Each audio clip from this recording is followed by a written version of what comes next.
നീ ഇതെവിടെ പോവാ? നരകത്തിലേക്ക്. എന്താ വരുന്നോ? വിട് ചേച്ചി.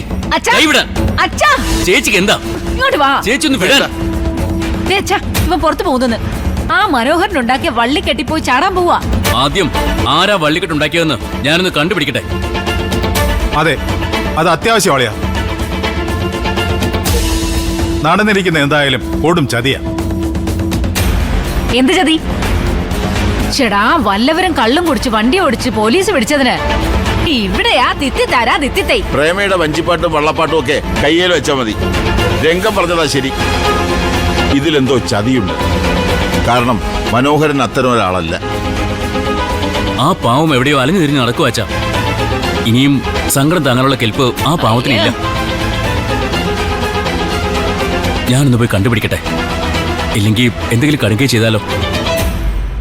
പിന്നെ കടുങ്കൈ. അയാൾക്ക് സങ്കടം താങ്ങാൻ കെൽപ്പില്ലെങ്കിലേ നീ ഒരു ചാക്കെടുത്ത് അയാളെ സങ്കടങ്ങളെല്ലാം വാരിക്കെട്ടി നിന്റെ ചുമലോട്ട് വെക്കടാ. പ്രേമേ, ചേച്ചി, സംസാരത്തിനെ കുറച്ച് അതിരി വേണം. നീ എന്റെ നാക്കിന് വേലി കെട്ടണ്ട. ഞാൻ പറയാനുള്ളത് പറയും.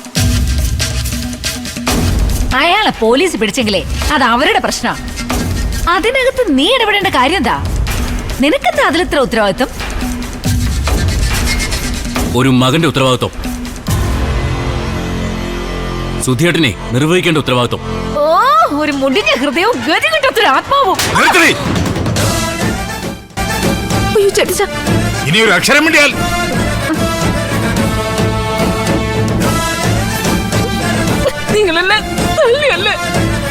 മനസ്സിലായില്ലേ? മിണ്ടിയാൽ നീ ഇനിയും വാങ്ങിക്കും.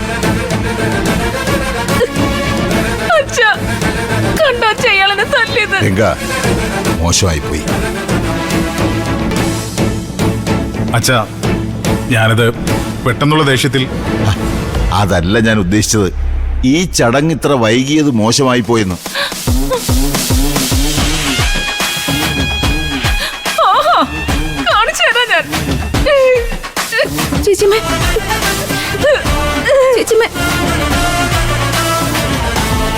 സിത്തു, നീ ഇറങ്ങിയ കാര്യത്തിന് പോകാൻ നോക്ക്. പോയിട്ട് വാ കുഞ്ഞളിയ. ഈ കൊടുഞ്ഞതിക്കൊന്നും കൂട്ടു നിൽക്കാനാവില്ല. ആ പാവത്തിന് അന്യം മുട്ടിച്ചില്ലേ? തളർന്നു കിടക്കുന്ന പെൺകുച്ചിനെ പോലും ഓർത്തില്ലല്ലോ മഹാഭാവികൾ. നീ ചെല്ല്, പോയിട്ടോ.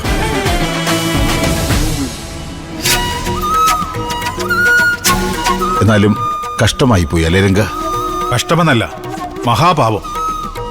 നമ്മുടെ കുടുംബത്തിനോട് ദയ കാണിച്ച മനുഷ്യനാണ് മനോഹരൻ. അയാളുടെ മകന്റെ ഹൃദയം തരാൻ പറ്റില്ലെന്ന് അയാൾ പറഞ്ഞിരുന്നെങ്കിൽ സിദ്ധു ഇവിടെ നിന്നുണ്ടാവുമായിരുന്നു.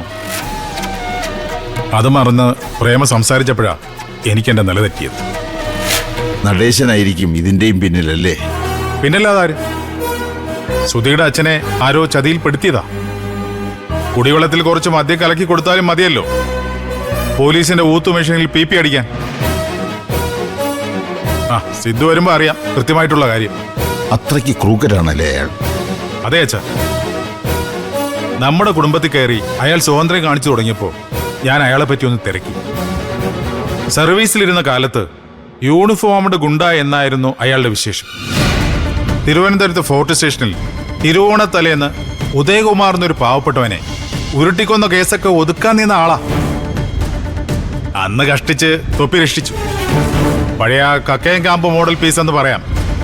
വല്ലാത്തൊരു അപകടമാണല്ലോ രംഗ കുടുംബത്തേക്ക് വരുന്നത്. വരികയില്ല, വന്ന് കേറിക്കഴിഞ്ഞു. ഇപ്പോ പഴയ കുറെ ഗുണ്ടകളെ കൂട്ടിയ സെക്യൂരിറ്റി സർവീസും മാൻ പവർ സപ്ലൈ യൂണിറ്റും ഒക്കെ തുടങ്ങിയിരിക്കുന്നത്. അയാളെക്കാൾ ക്രൂക്കഡാണ് ഈ പെണ്ണെന്ന് എനിക്ക് തോന്നുന്നത്. രക്തഗുണം കാണാതിരിക്കുവോ? ഇനിയിപ്പോ ഈ പെണ്ണിനെ ഇവിടുന്ന് പറഞ്ഞിറക്കി വിടാമെന്ന് വെച്ചാൽ ഏതൊക്കെ വകുപ്പില എന്തൊക്കെ പുകില ചെണ്ട കൊട്ടി വരുന്നതെന്ന് നമുക്കറിയത്തില്ല. അതും പറയാൻ പറ്റില്ല. ദേവിക സ്റ്റേണായി കുഞ്ഞളി എന്നെ കൈപിടിച്ച് നിന്നിരുന്നെങ്കിൽ ഈ പ്രശ്നങ്ങൾക്കെല്ലാം പരിഹാരമാകുമായിരുന്നു. പറ മോളെ. അച്ഛാ, ഇവിടെ വലിയ പ്രശ്നം. ആ മനോഹരന്റെ കാര്യത്തിലെ സിദ്ധോട്ട് കാറും എടുത്ത് പോയിട്ടുണ്ട്. അച്ഛനാ ഇതിന് പിന്നിലെന്ന് മനസ്സിലാക്കിയിട്ടുണ്ട്. അച്ഛനോട് വഴക്കിന് വരുവാണോന്ന് എന്റെ പേടി. വഴക്കിനോ? എന്നോടോ? വരട്ടെ, എന്റെ ഭാവി മരുമകനല്ലേ. അമ്മായിയപ്പൻ്റെ പവറൊന്ന് അറിഞ്ഞിരിക്കുന്നത് നല്ലതാ. ഒന്ന് പൊള്ളിയാലേ തീക്കൊള്ളിയെക്കുറിച്ചൊരു ധാരണ ഉണ്ടാവും. മോള് വെച്ചോ, ഇത് ഞാൻ ഹാൻഡിൽ ചെയ്തോളാം.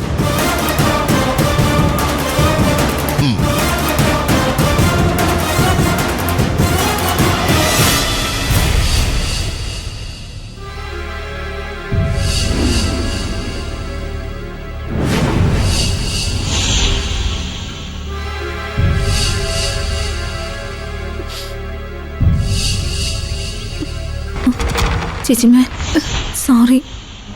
ഞാൻ കാരണം. നീ കാരണല്ല, അവള് കാരണ.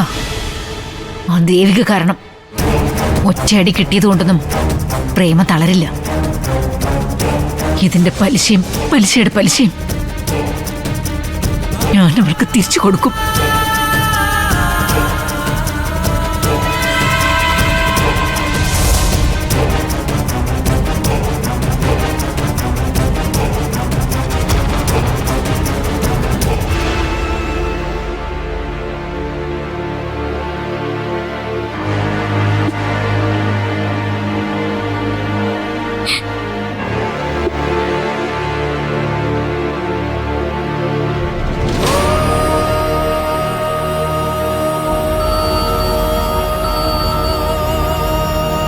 ആ ദേവിക.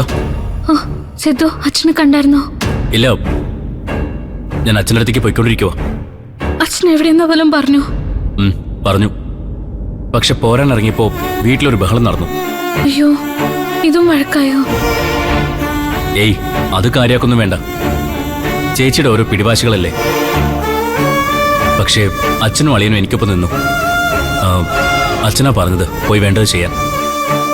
സിദ്ധു, അച്ഛനെ കണ്ടു കഴിഞ്ഞാൽ ഒരു ടാക്സി പിടിച്ച് വീട്ടിലേക്ക് അയച്ചേക്കണേ. അതിനെന്തിനാ ടാക്സി? ഞാൻ കൊണ്ടുവന്ന് വിട്ടോളാം. ഇനി അതിന്റെ പേരിൽ അവിടെ ബഹളമാവുന്ന. തൽക്കാലം ഞാൻ അതൊന്നും ചിന്തിക്കുന്നില്ല ദേവിക. ദേവിക ഫോൺ വെച്ചോ. ഞാൻ ആദ്യം അച്ഛൻ്റെ അടുത്തേക്കൊന്ന് ചെല്ലട്ടെ.